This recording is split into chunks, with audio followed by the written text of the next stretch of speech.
Hello students, कैसे हो आप लोग? सब बढ़िया है। तो चलिए आज के क्लास में अपना लोग सीखेंगे कैसे रेजोनेटिंग स्ट्रक्चर के स्टेबिलिटी को कंपेयर किया जाता है। ठीक है। और इससे पहले अपना लोग सीख चुके हैं कि रेजोनेटिंग स्ट्रक्चर बनाया कैसे जाता है, फिर उसका रेजोनेंस हाइब्रिड कैसे बनाते हैं। तो चलिए ज़्यादा बातें नहीं करते हुए अपना लोग बढ़ते हैं आगे। ठीक है। तो चलिए देखिए, रेजोनेटिंग स्ट्रक्चर के स्टेबिलिटी को बताने के लिए अपना लोग को कुछ रूल समझने की ज़रूरत है। तो अपना लोग रूल की तरफ बढ़ते हैं, एक एक करके सारे रूल को समझेंगे और फिर कुछ प्रॉब्लम करेंगे। तो चलिए, पहला रूल क्या है, ध्यान दीजिएगा। रूल फर्स्ट क्या है कि कहता है कि कोई भी जो रेजोनेटिंग स्ट्रक्चर होगा, मतलब जो न्यूट्रल होगा, ठीक है। तो क्या बोल रहा है कि न्यूट्रल रेजोनेटिंग स्ट्रक्चर जो होता है वो ज़्यादा स्टेबल होता है किससे? चार्ज रेजोनेटिंग स्ट्रक्चर से। चार्ज क्या बोल रहा है कि न्यूट्रल रेजोनेटिंग स्ट्रक्चर जो है वो ज़्यादा स्टेबल होता है किससे? चार्ज रेजोनेटिंग स्ट्रक्चर से। जो रेजोनेटिंग स्ट्रक्चर चार्ज होता है, जिस पर कोई ना कोई चार्ज, चाहे पॉजिटिव चार्ज हो या नेगेटिव चार्ज हो, वो कम स्टेबल होता है, और जिस पर कोई चार्ज नहीं होता है वो ज़्यादा स्टेबल होता है। तो इसी चीज़ को अपना लोग एक एग्जांपल से भी समझ लेते हैं। जैसे आप लोग ध्यान दीजिएगा। चलिए, ये एक एग्जांपल लेते हैं अपना लोग, CH3C डबल बॉन्ड OOH। ठीक है। और आप भी जानते हैं कि यहाँ पे ऑक्सीजन के पास क्या है? Lone pair. और यहाँ पर जो कंजुगेशन है वो किसके बीच में है? इस लोन पेयर और इस पाई बॉन्ड के तरफ, पाई बॉन्ड के बीच में। तो आप जानते हैं कि यहाँ से जो होगा, लोन पेयर से पाई बॉन्ड की तरफ इलेक्ट्रॉन का मूवमेंट होगा। ठीक है, क्योंकि इलेक्ट्रॉन डेंसिटी लोन पेयर का और पाई बॉन्ड में लोन पेयर वाला का ज़्यादा होता है। तो अब ध्यान दीजिए, अपना लोग जानते हैं कि ये जो पहला एरो होता है वो क्या करता है? बॉन्ड पर गिरता है, यानी कि बॉन्ड बनाता है। और दूसरा एरो का यूज तब करते हैं जब पेंटावैलेंसी आता है। तो ध्यान दीजिएगा, यहाँ पे इस कार्बन के बारे में अगर देखें तो ये डबल बॉन्ड बन जाएगा, 4 बॉन्ड हो गया और एक 5 बॉन्ड, पेंटावैलेंसी आ गया। तो पेंटावैलेंसी को सेटिस्फाइड करने के लिए क्या करते हैं? एक बॉन्ड को तोड़ देते हैं, यानी कि एक दूसरा एरो जो है बॉन्ड पर से एटम पर जाता है। ठीक है। तो अगर अपना लोग इसका रिजल्ट दिखाएं तो क्या रिजल्ट होगा? ध्यान दीजिएगा, रिजल्ट हो जाएगा CH3। ठीक है, ये कार्बन, और यहाँ पर क्या हुआ है कि ऑक्सीजन पर नेगेटिव चार्ज, क्योंकि ये इस पाई बॉन्ड का इलेक्ट्रॉन ये ले लिया है, और यहाँ पर डबल बॉन्ड आ गया है O और H, और ये ऑक्सीजन अपना इलेक्ट्रॉन दिया है तो इस पर पॉजिटिव चार्ज। ये रिजल्ट बना इसका। अब ध्यान दीजिए, अगर आप देखें तो इस मॉलिक्यूल में यहाँ पर कोई चार्ज नहीं है। ठीक है। और अगर आप यहाँ पर देखते तो यहाँ पे पॉजिटिव चार्ज और यहाँ पे नेगेटिव चार्ज। अच्छा, तो आपके दिमाग में ऐसा चल रहा होगा यहाँ पे पॉजिटिव चार्ज और यहाँ पे नेगेटिव चार्ज, तो ये हो गया न्यूट्रल। ऐसा नहीं है। देखिए, यहाँ पे पॉजिटिव चार्ज किसी और एटम पर है और नेगेटिव चार्ज किसी और एटम पर है। तो ये चार्ज दोनों अलग अलग एटम पर है, तो ये हम इसको न्यूट्रल नहीं बोलेंगे। ठीक है, इसको क्या बोलेंगे? चार्ज बोलेंगे। तो अगर इसको हम फर्स्ट बोल दें और इसको सेकेंड बोल दें, तो अगर उसके बाद अगर स्टेबिलिटी का बात करें तो बताइए, स्टेबिलिटी किसका ज़्यादा होगा? बताइए, फर्स्ट का ज़्यादा होगा सेकेंड से। ये होगा स्टेबिलिटी ऑर्डर। ठीक है। तो चलिए आप लोग इसको लिखे थे इसे।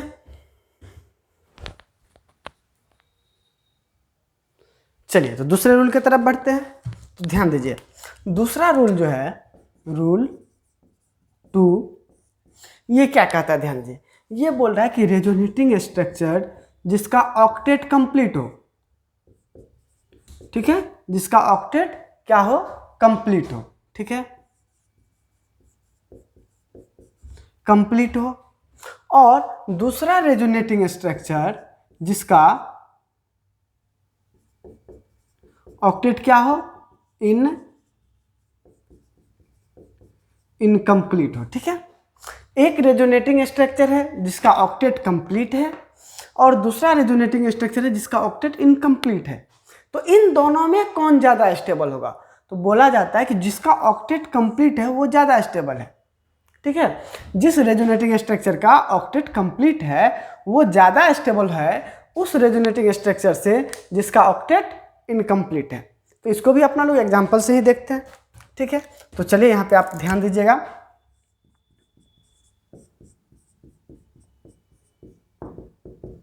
देखिए यहाँ पर क्या है, CH2 डबल बॉन्ड CH और फिर क्लोरीन। तो अगर अपना लोग इसका रेजोनेटिंग स्ट्रक्चर बनाएंगे तो क्या करेंगे, ध्यान दीजिएगा। देखिए ये पाई बॉन्ड यहाँ से यहाँ डाल देंगे, क्या हो जाएगा बताइए, CH2, ठीक है। यहाँ देखिए CH, यहाँ पे आ गया डबल बॉन्ड फिर Cl। अब एक चीज देखिए, ये इलेक्ट्रॉन यहाँ से यहाँ गया है तो इस पर आएगा पॉजिटिव चार्ज, इलेक्ट्रॉन यहाँ आया है तो इस पर आएगा नेगेटिव चार्ज। आप बोलोगे सर ये तो गलत है, गलत है या सही है, ये गलत बनाए कि सही बनाए बताइए।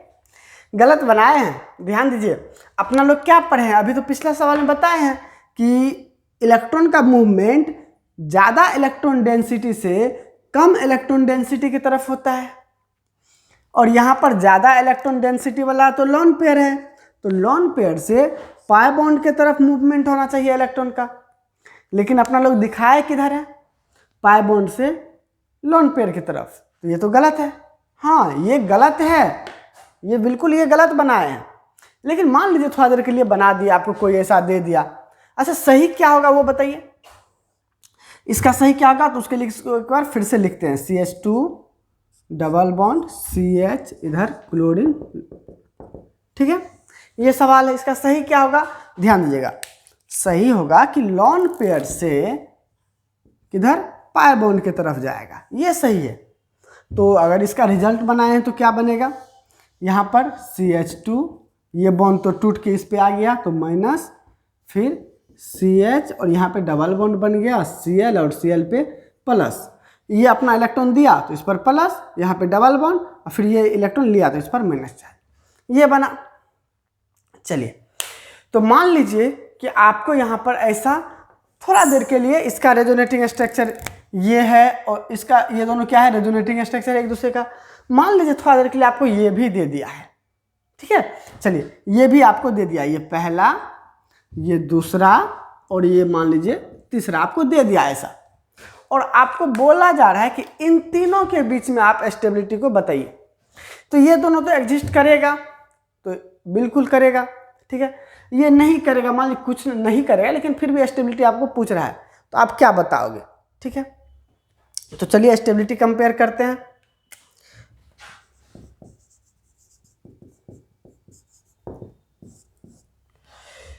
तो यहाँ पर आप ध्यान दो, कहाँ से स्टार्ट करें, यहीं से पहले ये जो एग्जिस्ट कर रहा है उसका देख लेते हैं।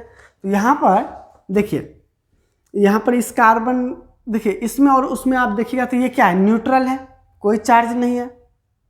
अगर हम देखा जाए इस तीनों में तो ये क्या है, न्यूट्रल है,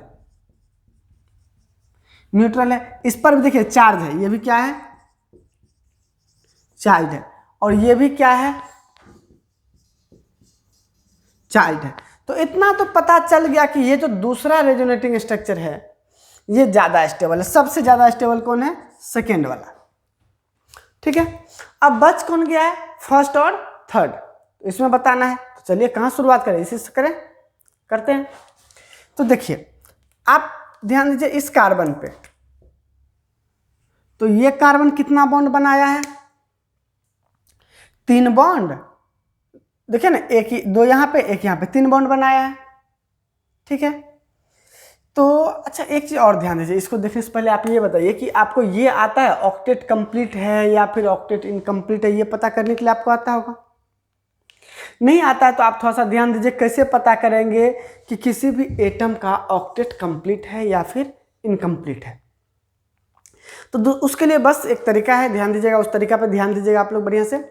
क्या है कि जैसे कोई एटम है, वो कितना बॉन्ड बनाता है आपको पता है। जैसे मान लीजिए आपको पता है, हाँ, हाइड्रोजन कितना बॉन्ड बनाता है, 1 बॉन्ड बनाता है। ऑक्सीजन कितना बॉन्ड बनाता है, 2 बॉन्ड बनाता है। क्लोरीन कितना बॉन्ड बनाता है, 1 बॉन्ड बनाता है। आपको तो ये सब पता है। कार्बन कितना बॉन्ड बनाता है, 4 बॉन्ड बनाता है, ठीक है। फ्लोरीन कितना बॉन्ड बनाता है, 1 बॉन्ड बनाता है। तो ये सब तो आपको पता है। तो आप बस आप ध्यान दीजिए कि देखिए कोई भी एटम जो है जितना बॉन्ड बनाता है, ठीक है, जितना बॉन्ड बनाता है उससे अगर ज़्यादा बनाता है तो उसका ऑक्टेट हमेशा कंप्लीट होगा। ध्यान दीजिएगा बातों पे। नॉर्मली जितना बॉन्ड बनाता है कोई भी एटम, उससे अगर ज़्यादा बनाता है तो उसका ऑक्टेट कंप्लीट होगा। ठीक है, क्या बोल रहे हैं? नॉर्मली जितना बॉन्ड कोई भी एटम बनाता है, अगर उससे ज़्यादा बनाता है तो उसका ऑक्टेट हमेशा क्या होगा? कंप्लीट होगा। ठीक ना? और नॉर्मली से जितना बनाता है उससे अगर कम बनाता है, ठीक है, उससे अगर कम बनाता है तो कंप्लीट हो भी सकता है और नहीं भी हो सकता है। अब वो कैसे पता करेंगे? ध्यान दीजिएगा। नॉर्मल वो जितना बनाता है उससे अगर जितना कम बनाए, क्या बोल रहे हैं? नॉर्मल जितना बनाता है उससे अगर जितना कम बनाता है उतना अगर उस पर निगेटिव चार्ज होता है तो उसका ऑक्टेट कंप्लीट होता है। ठीक है, जैसे ध्यान दीजिए यहाँ पे आप, जैसे मान लीजिए ये नाइट्रोजन कितना बॉन्ड बनाता है? 3 बॉन्ड बनाता है नॉर्मली। ठीक है, तो अब ध्यान दीजिए, अगर मान लीजिए नाइट्रोजन 2 बॉन्ड बनाया तो उस पर एक निगेटिव चार्ज होना चाहिए। ठीक है, जितना कम बनाएगा उतना उस पर निगेटिव चार्ज होगा तो वो उसका भी ऑक्टेट कंप्लीट होगा। लेकिन एक तो नॉर्मल से कम बनाया, ऊपर से पॉजिटिव चार्ज होता, ऑक्टेट क्या होगा? इनकम्प्लीट होगा। ऑक्टेट इनकम्प्लीट किस केस में होगा? नॉर्मली जितना बनाता है उससे कम बनाए और उस पर पॉजिटिव चार्ज हो तो ऑक्टेट इनकम्प्लीट होगा। ठीक है, तो चलिए अब देखते हैं, इसी तरीका को ध्यान में रखिए।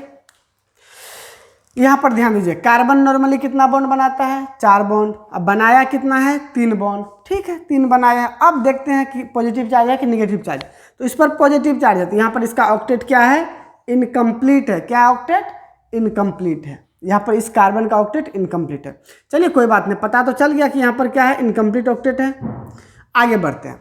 इस कार्बन के पास अगर देखें तो ये कार्बन 2, 3, 4 बॉन्ड बनाया हुआ है तो ऑक्टेट कंप्लीट है।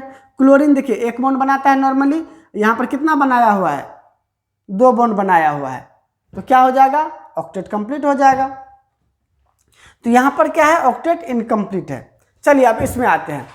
ये कार्बन कितना बॉन्ड बनाया है? 2 हाइड्रोजन के साथ और एक इधर कार्बन के साथ 3 बॉन्ड बनाया है। 4 बॉन्ड बनाता है और 3 बनाया है, एक कम बनाया है। लेकिन जितना कम बनाया है उतना उस पर निगेटिव चार्ज है तो ये भी ऑक्टेट कंप्लीट है। यहाँ पर देखिए कार्बन 4 बॉन्ड बनाया तो ऑक्टेट कंप्लीट है। यहाँ पर क्लोरीन 2 बॉन्ड बनाया है तो ऑक्टेट कंप्लीट है। मतलब यहाँ पर मिला ऑक्टेट इनकम्प्लीट, यहाँ पर मिला ऑक्टेट कंप्लीट। यहाँ पर क्या है? ध्यान दीजिएगा, यहाँ पर क्या है? Octet incomplete. और यहाँ पर क्या है? Octet complete. मतलब चार्ज तो दोनों है लेकिन ये इनकम्प्लीट है और वो कंप्लीट है ऑक्टेट। तो क्या हो जाएगा? ये तो न्यूट्रल है तो सबसे ज़्यादा हो गया, फिर ऑक्टेट कंप्लीट वाला यानी कि 3rd वाला और फिर 1st वाला। चलिए हो गया, तो इसको आप लोग तेज से लिखिए। तो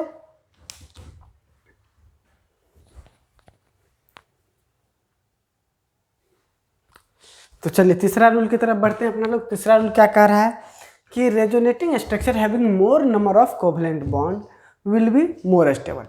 मतलब जैसे मान लीजिए अपने पास 2 रेजोनेटिंग स्ट्रक्चर होगा, उसमें से जिसके पास कोवलेंट बॉन्ड की संख्या ज़्यादा होगा वो ज़्यादा स्टेबल होगा। बस आपको ये बात ध्यान में रखना है। तो चलिए एग्जाम्पल से फिर इसको देखते हैं। जैसे मान लीजिए यहाँ पे अपने पास एग्जाम्पल है RC डबल बॉन्ड O और यहाँ पर पॉजिटिव चार्ज है। ठीक है, तो यहाँ पर जानते हैं कि आपके ऑक्सीजन के पास क्या है? लोन पेयर है।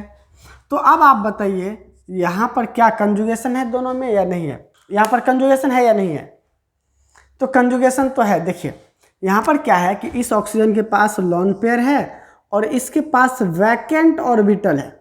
वैकेंट ऑर्बिटल तो आपको पता करने के लिए होता है। देखिए ना, कार्बन के कितना बॉन्ड बनाया है? 3 बॉन्ड बनाया है और एक पॉजिटिव चार्ज है तो इसके पास क्या है? एक वैकेंट ऑर्बिटल है। ठीक है, तो चलिए अब क्या होगा? यहाँ पर लोन पेयर और इधर वैकेंट ऑर्बिटल यानी कि बैक बॉन्डिंग, तो यहाँ से ये इस पर जाएगा। ठीक है, तो क्या बन जाएगा बताइए? ये बन जाएगा RC और ये ट्रिपल बॉन्ड O। अब एक बात और, ये ऑक्सीजन अपना इलेक्ट्रॉन इसको दिया है तो इस पर आया पॉजिटिव चार्ज, कार्बन इलेक्ट्रॉन लिया है तो निगेटिव चार्ज, अब पॉजिटिव चार्ज पहले से, तो ये क्या हो गया? न्यूट्रल। ठीक है, अगर इसको फर्स्ट बोला जाए और इसको सेकंड बोला जाए और फिर स्टेबिलिटी बताएं तो क्या होगा बताइए? स्टेबिलिटी क्या हो जाएगा? तो देखिए अगर यहाँ पे देखा जाए तो पॉजिटिव चार्ज इस पर भी है, पॉजिटिव चार्ज इधर भी है। उसके बाद देखिए इधर अगर देखिए और भी बॉन्ड होगा, बाकी बॉन्ड को छोड़ देते हैं, लेकिन यहाँ पर क्या दिख रहा है आपको, 3 बॉन्ड इसमें दिख रहा है, इसमें कितना दिख रहा है, 4 बॉन्ड दिख रहा है। देखिए इधर एल्काइल आर में जो जितना बॉन्ड होगा उतना तो यहाँ पर भी होगा, ठीक है, आर तो सेम है, तो इसमें जितना बॉन्ड होगा उतना ही इसमें होगा, तो इधर तो कोई बात नहीं है। इधर जो अपना लोग को दिख रहा है तो यहाँ पर 2 बॉन्ड दिख रहा है और यहाँ पर 3 बॉन्ड दिख रहा है, तो ज़्यादा बॉन्ड यहाँ पे अपना लोग को दिख रहा है। तो क्या हो जाएगा, सेकेंड वाला ज़्यादा स्टेबल हो जाएगा किससे, फर्स्ट वाला से, ठीक है। तो ये बात भी आपको समझ में आ गया। क्या चीज़ ध्यान में रखिए, अभी अपना लोग क्या सब समझे हैं अभी तक। पहला जो न्यूट्रल होगा वो ज़्यादा स्टेबल होगा चार्ज से, ठीक है। दूसरा जिसका ऑक्टेट कंप्लीट होगा वो ज़्यादा स्टेबल होगा इनकम्प्लीट ऑक्टेट वाला से। और तीसरा है कि जिसके पास ज़्यादा नंबर ऑफ कोवेलेंट बॉन्ड होगा वो ज़्यादा स्टेबल होगा less number of covalent bond वाला से। तो देखिए इसके पास ज़्यादा नंबर ऑफ कोवेलेंट बॉन्ड, इसके पास कम नंबर ऑफ कोवेलेंट बॉन्ड, तो ये ज़्यादा स्टेबल, ये कम स्टेबल, ठीक है। तो लिखिए इसको तो ऐसे। तो अगला रूल क्या कह रहा है कि बोल रहा है कि वो रेजोनेटिंग स्ट्रक्चर जिसमें निगेटिव चार्ज, ठीक है, क्या हो, ज़्यादा इलेक्ट्रोनेगेटिव एलिमेंट पर हो वो ज़्यादा स्टेबल होगा, कम इलेक्ट्रोनेगेटिव वाले एटम पर अगर निगेटिव चार्ज हो तो। ध्यान दीजिए बात क्या बोल रहा है कि ये सिंपली ये बात बोल रहा है कि ज़्यादा इलेक्ट्रोनेगेटिव एलिमेंट पे निगेटिव चार्ज स्टेबल होता है, बस इतना ये बोल रहा है। क्या बोल रहा है, ज़्यादा इलेक्ट्रोनेगेटिव एलिमेंट पे निगेटिव चार्ज स्टेबल होता है और कम इलेक्ट्रोनेगेटिव एलिमेंट पे पॉजिटिव चार्ज स्टेबल होता है। इस बात को आप ध्यान दीजिएगा। आप 11th क्लास में पीरियोडिक टेबल पढ़े होंगे, ठीक है, पीरियोडिक क्लासिफिकेशन ऑफ एलिमेंट, तो उसमें भी अपना लोग ये बात पढ़ने को मिलता है। क्या चीज़ कि ज़्यादा इलेक्ट्रोनेगेटिव एलिमेंट, जैसे मान लीजिए अपना लोग इधर से इधर जाते हैं, ठीक है, याद है पीरियोडिक टेबल, उसमें अपना लोग लेफ्ट से राइट जाते हैं तो क्या मिलता है, इधर से इधर जाने पर इधर मिलता है मोर इलेक्ट्रोनेगेटिव एलिमेंट, ठीक है, और इधर क्या मिलता है अपना लोग को, लेस इलेक्ट्रोनेगेटिव एलिमेंट, ठीक है, मिलता है ना पीरियोडिक टेबल में। तो इधर वाला यानी कि आप बोले तो इधर मिलता है अपना लोग को क्या चीज़, मेटल, और इधर मिलता है अपना लोग क्या चीज़, नॉन मेटल, ठीक है। अगर इसी में बात करें तो इधर जितना इधर मतलब नॉन मेटल में, जैसे एग्जांपल अगर देखें तो क्या देख सकते हो बताइए, हाइड्रोजन, या ये देखिए लिथियम, उसके बाद लिथियम का beryllium, boron, carbon, nitrogen, oxygen, fluorine, neon, ये सब ना lithium, beryllium, boron, carbon, nitrogen, oxygen, fluorine. तो इधर क्या होता है, ये सब इलेक्ट्रॉन को लूज करता है, तो इस पर आता है पॉजिटिव चार्ज, फिर पॉजिटिव चार्ज, इस तरह से। लेकिन इधर देखिए इधर क्या आता है, निगेटिव चार्ज, इधर क्या आता है, निगेटिव चार्ज आता है। तो अगर अपना लोग बात करें इस तीनों में कि निगेटिव चार्ज कहाँ पे ज़्यादा स्टेबल है, तो यहाँ पर फ्लोरीन पर सबसे ज़्यादा स्टेबल है निगेटिव चार्ज, फिर उसके बाद ऑक्सीजन पर, फिर नाइट्रोजन पर, ठीक है। अगर इन सब में बात करें सबसे ज़्यादा स्टेबल निगेटिव चार्ज किस पर है, तो फ्लोरीन पर, ठीक है, उसके बाद ऑक्सीजन पर, फिर नाइट्रोजन, फिर कार्बन पर, फिर बोरॉन, ठीक है। अगर ये बोला जाए कि पॉजिटिव चार्ज सबसे ज़्यादा स्टेबल किस पर है, तो लिथियम पर, फिर बेरिलियम पर, इधर पॉजिटिव चार्ज इधर ज़्यादा स्टेबल है। मतलब अब एक बात और, ये ज़्यादा इलेक्ट्रोनेगेटिव है पूरे पीरियोडिक टेबल में, तो इस पर निगेटिव चार्ज स्टेबल है। फिर उसके बाद इधर क्या है, इन सब इससे ये कम है, फिर उससे ये कम है, फिर इससे ये कम है, ठीक है। इधर क्या है, कम इलेक्ट्रोनेगेटिव एलिमेंट है, इधर क्या है, पॉजिटिव चार्ज स्टेबल है। तो वही सिंपल सी बात है कि ज़्यादा इलेक्ट्रोनेगेटिव पर निगेटिव चार्ज स्टेबल है, ठीक है, और कम इलेक्ट्रोनेगेटिव पर पॉजिटिव चार्ज स्टेबल होता है। तो चलिए यहाँ पर ध्यान दीजिएगा आप लोग। और ऑक्सीजन और कार्बन में कौन ज़्यादा इलेक्ट्रोनेगेटिव, ऑक्सीजन ज़्यादा इलेक्ट्रोनेगेटिव है, तो इस पर निगेटिव चार्ज ज़्यादा स्टेबल होगा, ठीक है, कार्बन पर कम होगा। तो वही चीज़ अपने लोग यहाँ पे देखने वाले हैं। इसका रेजोनेटिंग स्ट्रक्चर आप लोग बनाइए तो इसे। तो देखिए क्या बनेगा, यहाँ पर क्या है, कार्बन पर निगेटिव चार्ज है और इधर पाई बॉन्ड है, मतलब यहाँ पे क्या है, कंजुगेशन है। तो क्या हो जाएगा, यहाँ से पहले बॉन्ड बनेगा, फिर पेंटावैलेंसी आएगा तो उसके लिए दूसरा एरो डालेंगे। तो क्या बन जाएगा बताइए, CH3CO पे नेगेटिव चार्ज और इधर डबल बॉन्ड CH2। चलिए सही है ना। यहाँ से ये आया, इस पे बॉन्ड बनाया, तो बॉन्ड बनाया, फिर यहाँ से इधर, हाँ सही है। ये पहला और ये दूसरा। ध्यान से देखिए, अगर अपना लोग देखें तो दोनों चार्ज है, ठीक है। अब नंबर ऑफ कोवलेंट बॉन्ड देखें तो इसमें देखिए 1 3 4, इसमें भी 4 है, बाकी को छोड़ते ही बस ये देखिए एक इधर देखिए, क्यों बाकी को छोड़ते, इधर भी CH3, इधर भी CH3, इधर CH2, इधर भी CH2, जितना बॉन्ड है उतना तो होगा ही। बस यहाँ पे देखिए 1 3 4, 1 2 4, 4 बॉन्ड है, मतलब नंबर ऑफ कोवलेंट बॉन्ड भी दोनों में क्या है, सेम है। तो अब देखते हैं कि यहाँ पे कार्बन पर निगेटिव चार्ज है, इसमें ऑक्सीजन पर निगेटिव चार्ज है। तो अब आप बताइए कि कौन ज़्यादा स्टेबल होगा, कार्बन और ऑक्सीजन में कौन ज़्यादा इलेक्ट्रोनिगेटिव, ऑक्सीजन। तो मोर इलेक्ट्रोनिगेटिव पे निगेटिव चार्ज स्टेबल होता है, मतलब ये रेजोनेटिंग स्ट्रक्चर ज़्यादा स्टेबल है। तो चलिए स्टेबिलिटी बताइए, तो स्टेबिलिटी क्या हो जाएगा, ये सेकेंड वाला ज़्यादा हो जाएगा फर्स्ट वाला से, ठीक है। तो चलिए आप लोग इसको लिखे थे इसे,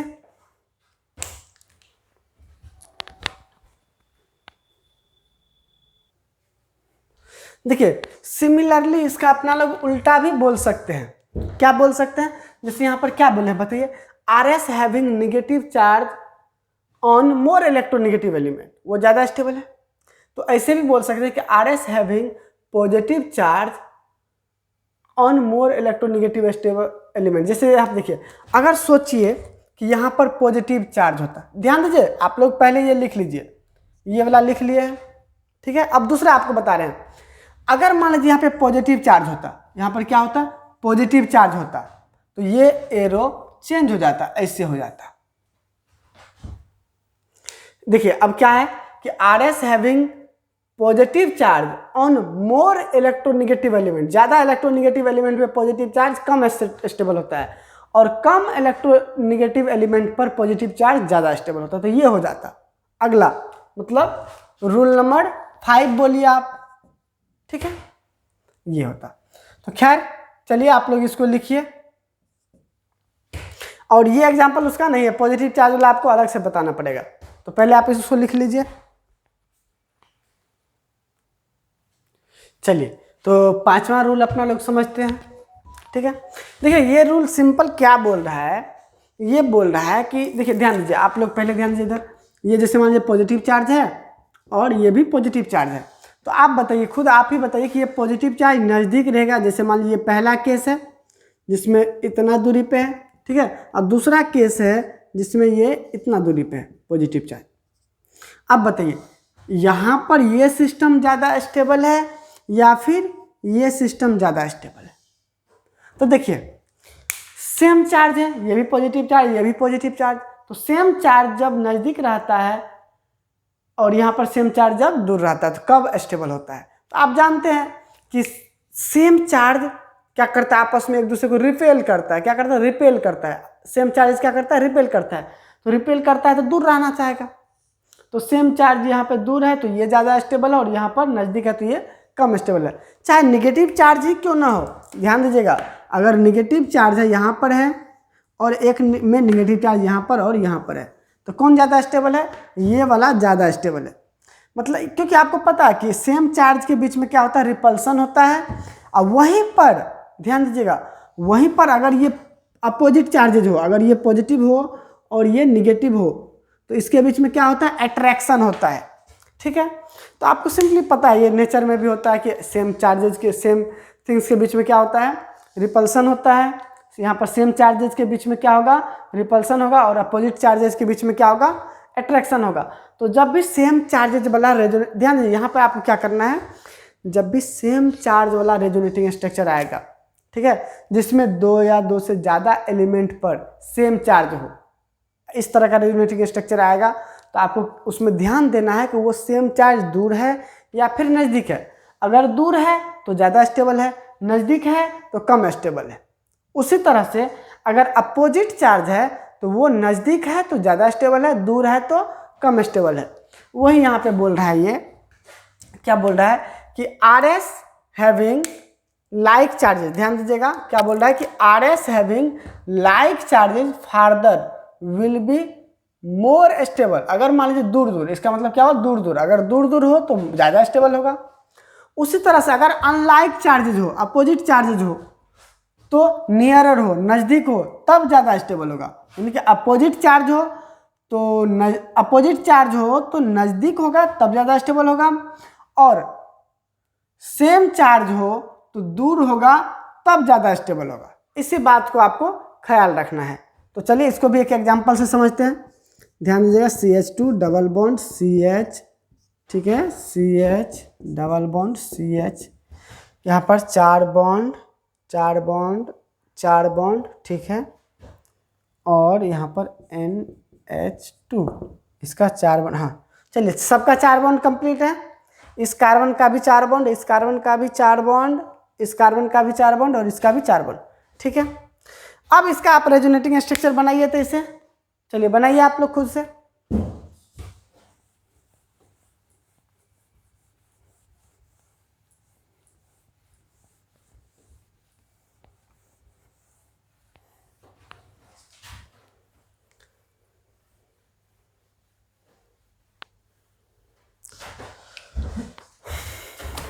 चलिए ध्यान दीजिए, यहाँ पर अगर देखा जाए, ध्यान दीजिए, यहाँ पर क्या है, नाइट्रोजन के पास लोन पेयर है और उसी तरह यहाँ पे कार्बन के पास क्या है, पाई बॉन्ड है।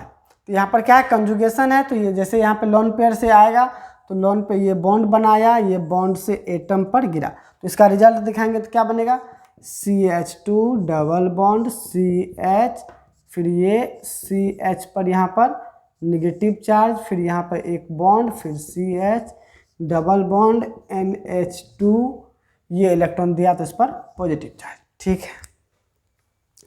चलिए इसका भी रिजल्ट बनाइए। अब यहाँ पर ये बना लिया ना, अब आगे कैसे बढ़ेगा, तो ध्यान दीजिए, ये निगेटिव चार्ज है तो ये यहाँ पर इलेक्ट्रॉन दिया, फिर ये इधर, तो इसका बनाइए। यहाँ पर ये इलेक्ट्रॉन लिया है तो क्या हो जाएगा, CH2 पर निगेटिव चार्ज, यहाँ पर एक बॉन्ड टूट गया है, ठीक है, यहाँ पर बन रहा है बॉन्ड, तो CH डबल बॉन्ड, फिर CH single bond, CH double bond, NH2, इस पर पॉजिटिव चार्ज। ध्यान दीजिएगा क्या क्या हुआ है, ये तो है ही, देखिए यहाँ पे आपको जो दिख रहा है ये तो है ही, ठीक है, ये सिंगल बॉन्ड, यहाँ पे देखिए ये बॉन्ड बनाया तो यहाँ पर आपको डबल बॉन्ड दिखना चाहिए, डबल बॉन्ड सिंगल बॉन्ड दिखना चाहिए, दिख रहा है डबल बॉन्ड सिंगल बॉन्ड। फिर ये बॉन्ड टूट गया तो निगेटिव चार्ज और सिंगल बॉन्ड दिखना चाहिए, निगेटिव चार्ज और सिंगल बॉन्ड, तो सब ठीक है। इसको मान लेते हैं फर्स्ट, इसको मान लेते हैं सेकेंड और इसको मान लेते हैं अपना लोग थर्ड। तो फिर स्टेबिलिटी बताइए आप। तो देखिए अगर देखा जाए तो ऑक्टेट सब में कंप्लीट है, ठीक है, आप ऑक्टेट कंप्लीट का टेंशन ना लीजिए, ऑक्टेट क्या है, सब में कंप्लीट है। दूसरा बात, पहला वाला जो है वो न्यूट्रल है, पहला वाला क्या है, न्यूट्रल है, और ये दोनों चार्ज है, इस पर भी चार्ज है, इस पर भी चार्ज है, और पहला वाला न्यूट्रल है। तो इतना तो फिक्स हो गया क्या, कि पहला वाला सबसे ज़्यादा स्टेबल है। अब दूसरा वाला में देखिए, दूसरा वाला में क्या है कि चार्ज तो है, ये भी चार्ज है, ये भी चार्ज है। अच्छा चार्ज है तो देखिए, तो यहाँ पे पॉजिटिव और यहाँ पे नेगेटिव, अपोजिट चार्ज है, यहाँ पर भी अपोजिट चार्ज है। तो क्या बोले थे अपोजिट चार्ज के केस में, कि नज़दीक हो तो ज़्यादा स्टेबल, दूर हो तो कम स्टेबल। तो यहाँ पर अपोजिट चार्जेज, अरे लाइट कट गया है,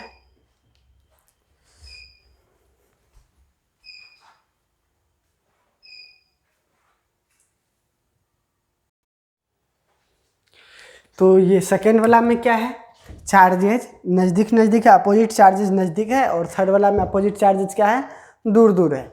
यहाँ पर देखिए ना, बीच में सिर्फ एक कार्बन आया, लेकिन यहाँ पर बीच में 3 कार्बन आया, तो यहाँ पे दूर दूर हो गया है। तो क्या हो जाएगा स्टेबिलिटी, अपोजिट चार्जेज है, नज़दीक है तो ये ज़्यादा स्टेबल है, मतलब फर्स्ट, फिर सेकेंड और लास्ट में थर्ड। ठीक है, चलिए इसको लिखिए तेज से आप लोग।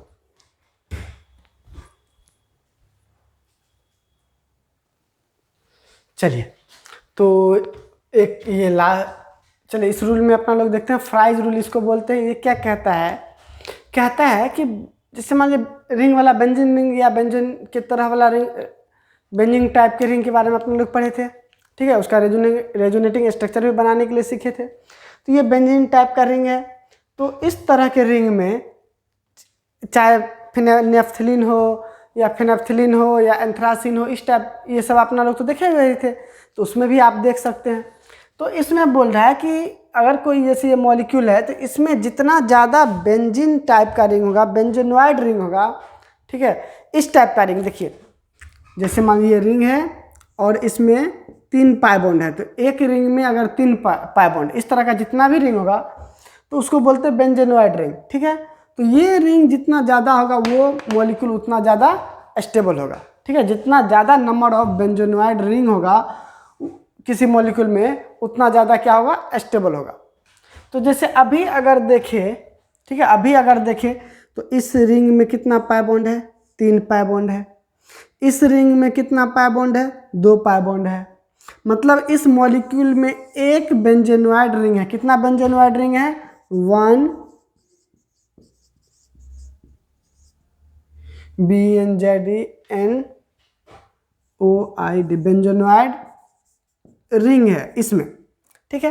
तो अब क्या करते हैं, ये तो इसमें एक बेंजोनॉइड रिंग है, तो अब आप इसका रेजोनेटिंग स्ट्रक्चर बनाइए, ठीक है, बनाइए इसका रेजोनेटिंग स्ट्रक्चर, उसमें देखते हैं कितना आता है। तो चलिए कैसे बनाते हैं, ये इस पे, फिर ये यहाँ, फिर ये यहाँ, ये इधर और ये इधर, ठीक है।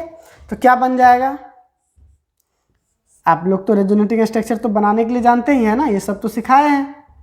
क्या हो जाएगा, यहाँ पे आएगा, यहाँ, फिर यहाँ, यहाँ और यहाँ, ठीक ना। चलिए एक तो ये बन गया। दूसरा आप क्या करो कि एक बार किसी रिंग में, चाहे इस रिंग में आप घूम जाओ, इसमें 3 पाई बॉन्ड है तो इसमें घूम जाओ आप एक बार, इधर, ये इधर और ये इधर, तो क्या बन जाएगा,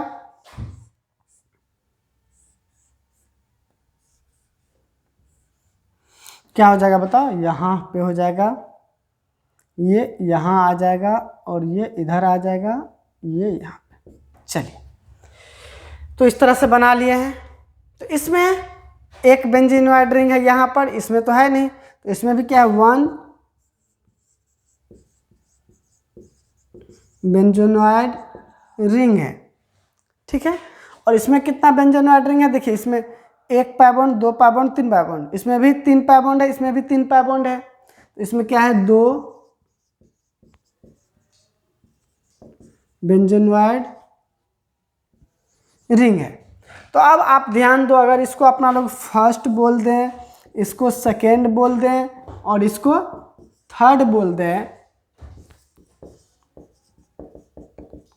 और स्टेबिलिटी का बात करें तो क्या हो जाएगा, थर्ड में 2 बेंजोनॉइड रिंग है तो ये ज़्यादा स्टेबल हो जाएगा, ठीक है।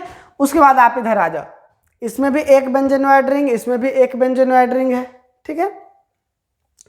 तो ये दोनों देखिए, ये दोनों क्या हो जाएगा, बराबर स्टेबिलिटी हो जाएगा ये दोनों का, मतलब थर्ड ज़्यादा स्टेबल हो जाएगा, फिर फर्स्ट और ये सेकेंड जो है क्या हो जाएगा, बराबर हो जाएगा, ठीक है। फर्स्ट और सेकेंड क्या हो जाएगा, इक्वल हो जाएगा। तो इस तरह से, चलिए इसको आप लोग लिखिए थे इसे।